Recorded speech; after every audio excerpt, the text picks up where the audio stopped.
Maria wiped down the last table in the corner of the busy downtown cafe, her movements quick and practiced after 3 years of working the morning shift. The lunch rush was finally winding down, and she could feel the familiar ache in her feet that came from standing for 6 straight hours. At 24, she had bigger dreams than serving coffee and sandwiches, but bills needed paying, and her night classes toward a business degree weren't going to fund themselves. The cafe door chimed as another customer entered. Maria glanced up from arranging the salt and pepper shakers to see an elderly man in a worn but clean jacket making his way slowly to a table near the window. Something about his careful movements caught her attention. He wasn't just old or tired, there was a deliberate quality to how he positioned himself, choosing a seat where he could see the entire room and the street outside. She grabbed her order pad and approached his table with her usual friendly smile. "Good afternoon. What can I get started for you today?" The man looked up at her with kind eyes behind wire-rimmed glasses, but instead of speaking, he made a gesture with his hands. Maria's heart skipped a beat as she recognized what he was doing. He was signing. Most servers would have panicked or called for the manager, but Maria had spent 2 years learning American Sign Language in high school. Her younger brother Danny had been born with profound hearing loss, and the whole family had made the effort to communicate with him properly. She might be rusty, but she remembered enough. The man was signing slowly, apologetically. He was telling her he was deaf and asking if she could help him order. Without hesitation, Maria set down her pad and signed back, "Of course I can help you. What would you like to eat?" The transformation in the elderly man's face was immediate and beautiful. His eyes lit up with surprise and genuine joy. He sat up straighter, his whole demeanor changing from resigned patience to animated engagement. He began signing more enthusiastically, and Maria found herself smiling as she worked to keep up with his enthusiasm. His name was Robert, he told her through his graceful hand movements. He was visiting the city to see his daughter, who lived nearby but was at work. He'd been walking around downtown, feeling quite isolated in the hearing world, and had almost given up on finding a place to eat where he could communicate his order properly. Maria signed back that she was still learning and might be slow, but she was happy to help. She asked about his meal preferences, whether he wanted something hot or cold, and if he had any allergies they should know about.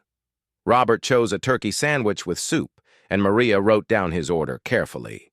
But their conversation didn't end there.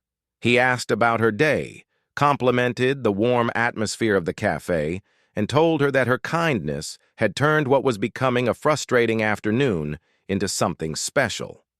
As Maria signed with Robert, she didn't notice the well-dressed man at the counter who had been waiting to place his own order. He stood quietly, watching the interaction with intense focus.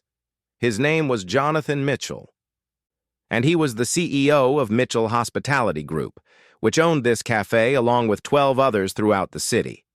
Jonathan had stopped in unannounced, as he often did, to check on operations and observe how his staff treated customers. He'd built his company on the principle that genuine care for people, both employees and customers, was the foundation of any successful business. What he was witnessing at the corner table was exactly the kind of moment he lived for. He watched as Maria took extra time with Robert, her face animated as she tried to remember signs, her patience evident when she had to ask him to repeat something. There was no annoyance, no sense that she was doing him a favor. She was simply treating him like any other valued customer, making sure his experience was positive. When Maria finished taking Robert's order and headed toward the kitchen, Jonathan quietly asked the cashier about her. He learned that Maria had been working there for 3 years, was always punctual, never called in sick unless absolutely necessary, and was studying business in the evenings. The other staff members liked her, and customers often complimented her service.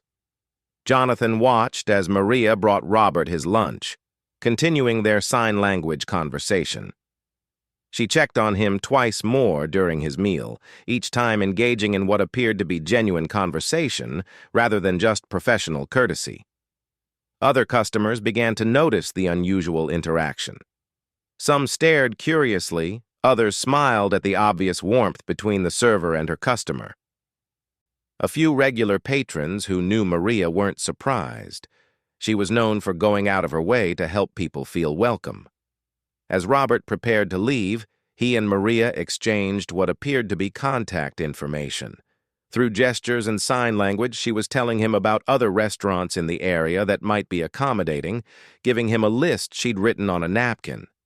Robert stood and hugged Maria gently, signing something that made her smile broadly.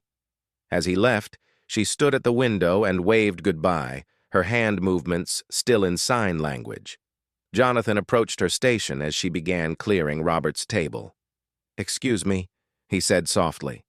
"That was remarkable to watch. How long have you been fluent in sign language?"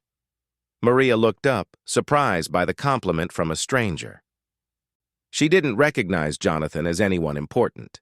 He was dressed casually in khakis and a button-down shirt, looking like any other businessman grabbing lunch. "Oh, I'm not fluent at all," she said modestly. "My brother is deaf, so I learned some in high school. I'm pretty rusty, honestly. I probably made a dozen mistakes, but Mr. Robert was very patient with me." "It didn't look like you made any mistakes from where I was standing," Jonathan said. "It looked like you made his entire day." Maria blushed slightly. "He was so sweet. He told me he'd been walking around for an hour trying to find somewhere to eat where he could communicate his order. It's terrible that something so simple should be so hard for him." "What did you write on that napkin for him?" Jonathan asked. "Oh, just some restaurant names and addresses. Places that might be more accessible or have staff who could help him. I also gave him my brother's contact information. Danny knows the city really well and could probably recommend other places or services that might be useful." Jonathan nodded slowly, his respect for this young woman growing by the minute. "You went above and beyond what anyone would expect." Maria shrugged, genuinely puzzled by his interest. "Not really. I just treated him like I'd want someone to treat my brother or my grandparents or anyone who needed a little extra help. It's just being decent." As Maria returned to her work, Jonathan made a decision that would change her life forever. He pulled out his phone and made a call to his assistant, speaking quietly so Maria couldn't overhear. "Sarah, I need you to pull the employee file for Maria." He checked her name tag. "Maria Santos. She works at the downtown cafe. Yes, that's right. I want to know everything about her employment record, her availability, and her educational background. And Sarah, clear my calendar for tomorrow afternoon. I have an important conversation to prepare for." Jonathan finished his own lunch while continuing to observe Maria's interactions with other customers. Everything he saw confirmed his initial assessment. She was attentive without being intrusive, efficient without being rushed, and genuinely caring in a way that couldn't be trained or faked. When she took his order, he introduced himself simply as Jonathan, making casual conversation about the cafe and the neighborhood. Maria was professional but friendly, recommending the daily special and mentioning that their coffee was locally roasted by a small business just a few blocks away. "You really know your stuff," Jonathan observed. "I've been here 3 years," Maria replied. "You learn what's good and what the regulars like. Plus, I really care about this place. Mr. Peterson, the manager, has been great to work for, and I've met some wonderful people here, like Robert today. I'm so glad I could help him feel welcome." As Jonathan left the cafe, he was already forming plans. Maria Santos had just demonstrated exactly the kind of leadership potential his company needed. She had empathy, intelligence, initiative, and genuine care for others. More importantly, she had acted on those qualities without any expectation of recognition or reward. Tomorrow, he would return to offer her an opportunity that would transform her evening business classes into real-world experience at the executive level. But tonight, Maria would go home having no idea that her simple act of kindness had been witnessed by someone with the power to change her life. The cafe continued its normal rhythm for the rest of the afternoon, with Maria serving customers and cleaning tables, unaware that she was about to discover just how far a moment of genuine human kindness could reach. Maria arrived at work the next morning with the same routine she'd followed for 3 years. She tied her apron, checked the coffee machines, and began setting up tables for the breakfast crowd. The memory of her conversation with Robert the day before still made her smile. Her brother Danny had been thrilled when she'd called to tell him about the encounter, and he'd immediately started making a list of deaf-friendly businesses she could share with Robert if they met again.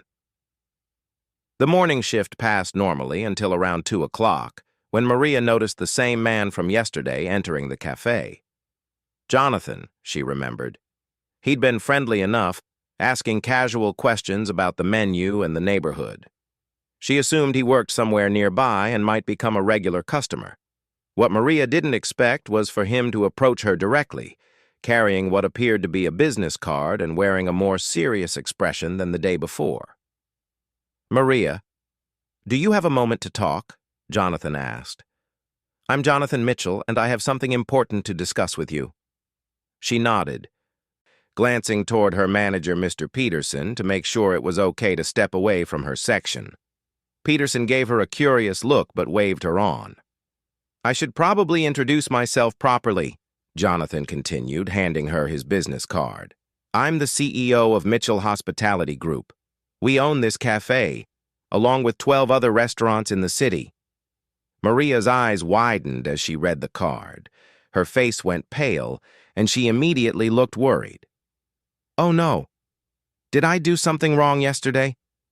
I know I spent extra time with that customer, but he really needed help and I—" "Maria, stop," Jonathan said gently, raising his hand. "You're not in trouble. Quite the opposite, actually. What you did yesterday was exactly right, and it's why I'm here." The relief on her face was immediate, but she still looked confused. "I don't understand." "Let's sit down," Jonathan suggested, gesturing toward a quiet table in the corner. Maria untied her apron and followed him, her mind racing with possibilities, none of which came close to what was about to happen. "I was here yesterday conducting an informal inspection," Jonathan began. "I like to visit our locations unannounced to see how things really operate when staff don't know I'm watching. I've been doing this for 15 years, and yesterday I witnessed something remarkable." Maria listened intently as Jonathan described watching her interaction with Robert. He explained how he'd seen countless employees over the years, but rarely witnessed someone go so far beyond basic customer service without any expectation of recognition. "You didn't just take his order," Jonathan said. "You made him feel valued and welcome in a world that often excludes people like him. You took time to communicate with him properly. You gave him additional resources, and you connected him with your own family member who could help him further. That level of genuine care isn't something that can be taught. It comes from character." Maria shifted uncomfortably in her chair. "Anyone would have done the same thing. It wasn't a big deal." "That's where you're wrong," Jonathan replied. "Most people would have called for a manager, or tried to muddle through without really communicating, or treated it as an inconvenience. You saw someone who needed help, and you helped him in the most effective way possible. You made his problem your responsibility, and you solved it completely." He leaned forward slightly. "Maria, I've been looking for someone like you for months. Someone who understands that business success comes from genuinely caring about people, not just following procedures. Someone who takes initiative and thinks creatively about problems.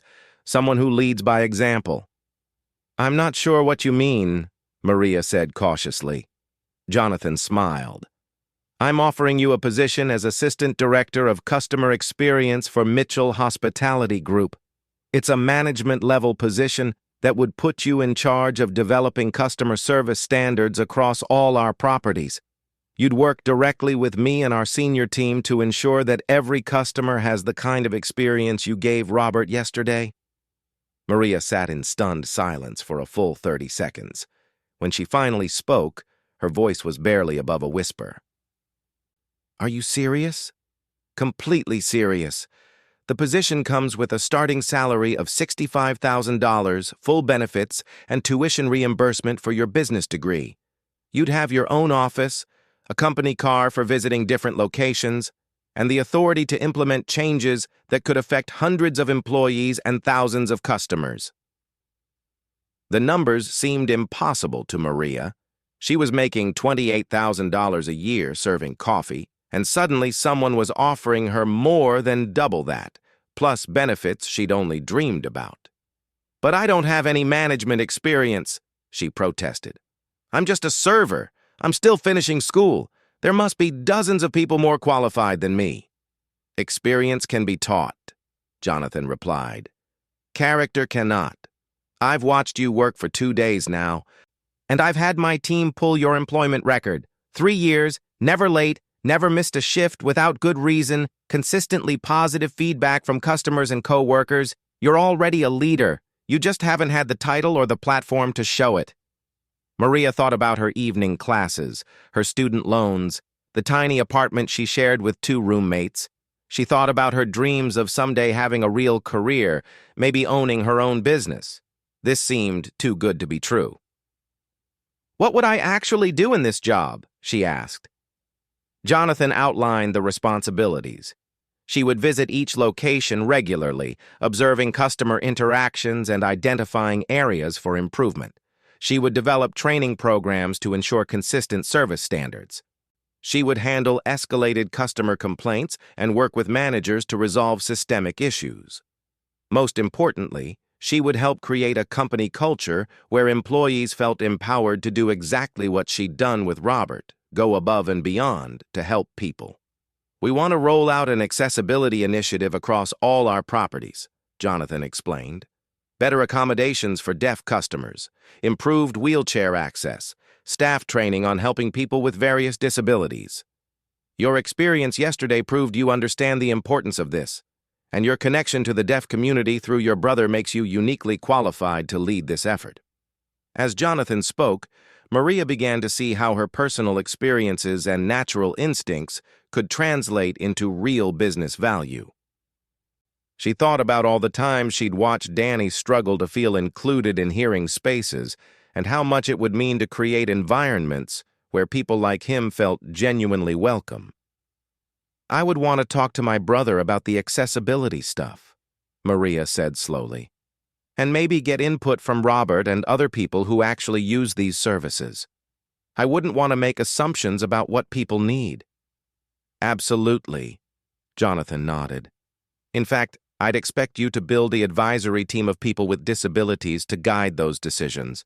That's exactly the kind of thoughtful approach this job requires." Maria took a deep breath. "When would you need an answer?" "Take the weekend to think about it," Jonathan said. "But I hope you'll say yes. Our company has been successful. But I believe we could be something special with the right people driving our customer experience. People like you." As Jonathan stood to leave, he handed Maria a folder containing a detailed job description and benefits package. "There's my direct number in there. Call me Monday morning with your decision." After he left, Maria sat alone at the table for 10 minutes, staring at the folder in disbelief. Mr. Peterson approached cautiously. "Everything okay, Maria? That guy said he was the big boss. Are you in trouble?" Maria looked up at her manager with a dazed smile. "No, Mr. Peterson. I think I might have just gotten the opportunity of a lifetime." That evening, Maria called Danny first, then her parents, then her best friend from school. Each conversation helped her process what had happened and what it could mean for her future.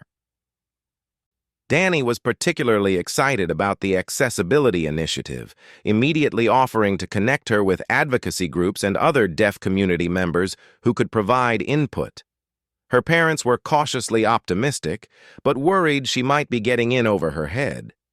Her friend Sarah from business school was amazed and envious, pointing out that this was the kind of break people worked their entire careers hoping for. As Maria lay in bed that night, she thought about the moment she'd first seen Robert signing in the cafe. Such a simple interaction had somehow led to this incredible opportunity. It made her realize that her grandmother had been right when she'd always said that treating people with kindness and respect wasn't just the right thing to do. It was also the smart thing to do. By Saturday morning, Maria had made her decision. She spent the weekend researching Mitchell Hospitality Group, reading about their business philosophy and recent expansion plans. Everything she found reinforced her belief that this could be the perfect place for her to build a meaningful career. On Sunday evening, she wrote out her resignation letter to Mr. Peterson, practiced what she would say to Jonathan, and tried to calm her nerves about starting a completely new chapter of her life. Monday morning couldn't come fast enough. 3 months after accepting Jonathan's offer, Maria sat in her new office reviewing customer feedback reports from all 13 Mitchell Hospitality Group locations. The transition from server to executive had been challenging but exhilarating. Every day brought new problems to solve and new opportunities to make a real difference in how the company treated both employees and customers. Her first major initiative, the Comprehensive Accessibility Improvement Program, was already showing remarkable results. Working closely with Danny and the advisory committee they'd assembled, Maria had implemented changes that went far beyond basic compliance requirements. Each restaurant now had staff members trained in basic sign language, menus available in Braille, and clear protocols for assisting customers with various disabilities. More importantly, employees had been trained to approach these situations with the same genuine warmth Maria had shown Robert that first day. The program's success had exceeded everyone's expectations. Customer satisfaction scores were up across all locations. But the improvement was most dramatic in feedback from customers with disabilities. Word had spread through various communities, and the restaurants were seeing increased business from customers who had previously avoided dining out due to communication barriers or accessibility concerns. Maria's phone rang, interrupting her review of the monthly reports. It was Jonathan, calling from the company's newest location, which was having its grand opening that afternoon. "Maria, you need to get down here," Jonathan said, and she could hear the excitement in his voice. "I want you to see something incredible." 20 minutes later, Maria walked into the new restaurant to find it packed with customers. But this wasn't just any crowd. She immediately noticed several people communicating in sign language, a few customers with service animals, and families that clearly included members with various disabilities. Jonathan met her near the entrance, beaming. "Look at this," he said. The accessibility features weren't even prominently advertised, but somehow word got out through the disability community. We've had a steady stream of customers all day who specifically came here because they heard our staff was trained to help them. As Maria looked around the restaurant, she spotted a familiar figure near the window. Robert, the elderly deaf man whose simple lunch order had started this entire chain of events. He was sitting with a younger woman who looked like she might be his daughter, both of them signing animatedly as they enjoyed their meal. "Oh my goodness," Maria said softly. "That's Robert, the customer I helped that day at the downtown cafe." Jonathan followed her gaze and smiled. "I thought you might recognize him. He's been to 4 of our locations in the past month. Apparently he's become quite the advocate for our restaurants in the deaf community. His daughter told our manager that he calls us the friendly places and has been recommending us to everyone he knows." Maria felt tears welling up in her eyes. The simple act of signing hello to a lonely customer had somehow grown into something that was now helping hundreds of people feel welcome and included. "Maria," Jonathan continued, "I want to show you the letter we received yesterday." He handed her a printed email. "It's from the Metropolitan Disability Rights Coalition. They want to feature our accessibility program in their newsletter and are considering us for their annual Business Inclusion Award." As Maria read the letter, she was amazed to see that it specifically mentioned the authentic commitment to dignity and respect shown by staff members who clearly understand that accessibility isn't just about following rules, it's about seeing every customer as a valued individual. "There's more," Jonathan said. "3 other restaurant chains have contacted us asking for consulting help to implement similar programs. And the local business school wants you to speak to their hospitality management students about customer service innovation." Maria shook her head in wonder. "6 months ago, I was worried about paying my electric bill, and now people want me to give speeches?" "6 months ago, you were already the same person with the same values," Jonathan replied. "You just needed the right platform to show what you could do." As they talked, Maria noticed one of their newest servers, a young man named David, having an animated conversation with a deaf customer using sign language. She watched as he took extra time to ensure the order was correct, just as she had done with Robert. "Who trained David in sign language?" Maria asked. "Actually, he was already fluent," Jonathan replied. "When we started advertising that we were looking for staff with various language skills, including ASL, we suddenly had applications from people we never would have reached before." David has deaf parents and jumped at the chance to work somewhere that valued his ability to communicate with the entire community. This was another unexpected benefit of the Accessibility Initiative. By actively seeking employees with diverse backgrounds and skills, they were building a more inclusive workforce that could naturally serve a more diverse customer base. As the afternoon continued, Maria moved through the restaurant, observing interactions and talking with customers. A middle-aged woman with a service dog mentioned that this was the first restaurant she'd visited where the staff immediately knew the proper protocol for seating customers with service animals. A grandfather pushing his grandson's wheelchair praised the thoughtful layout that allowed them to navigate easily to a table where the boy could sit comfortably with the family. But what struck Maria most was that none of these accommodations felt forced or artificial. The staff genuinely seemed to enjoy helping customers feel welcome, and the atmosphere was warm and natural rather than stiffly formal. Later that evening, Maria returned to the downtown cafe where her journey had begun. Mr. Peterson greeted her warmly. She still stopped by regularly to check on how the new protocols were working at the location where she'd learned the job. "Your replacement is working out well," Peterson told her. "Sandra picked up the sign language basics quickly, and she's got the same attitude you always had about making people feel at home. Yesterday, she spent 20 minutes helping an elderly customer figure out how to use his new hearing aids in a noisy environment." As they talked, Maria realized that her individual act of kindness had evolved into something much larger. The accessibility program was just one part of what had become a comprehensive culture shift throughout Mitchell Hospitality Group.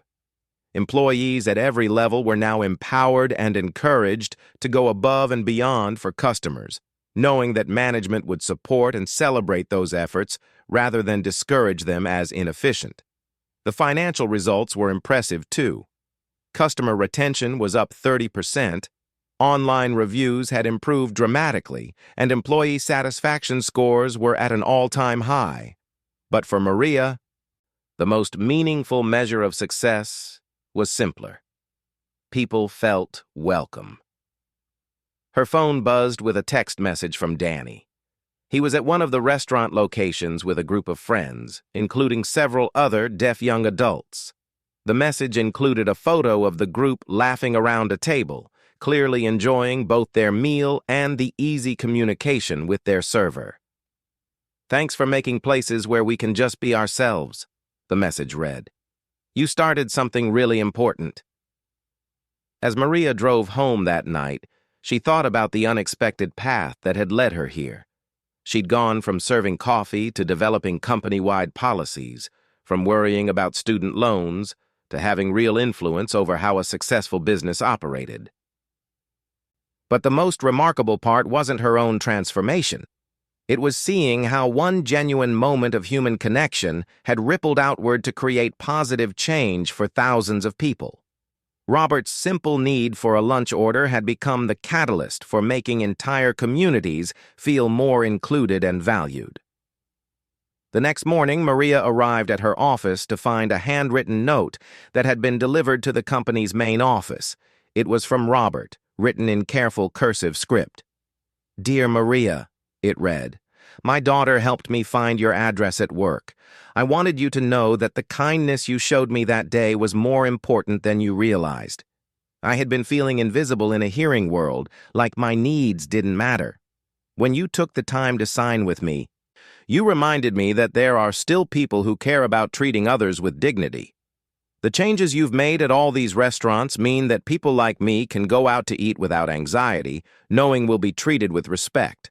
Thank you for seeing me as a person worth your time and effort. You changed more than just one afternoon. You changed how I feel about my place in the world." The letter was signed simply, "Your friend, Robert." Maria sat at her desk for a long time, holding the letter and thinking about the responsibility that came with her position. She had learned that leadership wasn't about having authority over others. It was about using whatever influence you had to create opportunities for human dignity and connection. When Jonathan stopped by her office later that morning, he found her working on plans for expanding the accessibility program to include better accommodations for customers with cognitive disabilities and mental health challenges. "Another new initiative?" he asked, looking over her shoulder at the detailed notes and research she'd compiled. "I've been thinking," Maria said, "if we could help people feel this welcomed when they have visible differences or disabilities, why not extend that same thoughtfulness to customers dealing with invisible challenges too? Anxiety, depression, autism, there are so many ways people struggle that we might be able to acknowledge and accommodate." Jonathan nodded thoughtfully. "You know, when I first offered you this job, I thought I was hiring someone to improve our customer service scores. I didn't realize I was bringing in someone who would challenge us to completely rethink what hospitality means." Maria smiled. "I learned something important from that first day with Robert. Real customer service isn't about following scripts or policies. It's about recognizing that every person who walks through our doors is dealing with something, hoping for something, and deserving of our genuine attention and care. Everything else is just details." As she spoke, Maria realized that her journey from server to executive had taught her something profound about leadership and business success. The same qualities that had made her effective at serving coffee, empathy, attention to detail, genuine care for others, were exactly what made her effective at developing company policies and managing complex initiatives. The story that had begun with a simple signed greeting between two strangers had become something much larger. Proof that businesses built on authentic human values could succeed not just financially, but in creating positive change that rippled far beyond their own walls. And every time Maria saw someone using sign language in one of their restaurants, or noticed a family with special needs dining comfortably at one of their locations, she was reminded that the most important leadership decisions often start with the simple choice to treat another person with kindness and respect.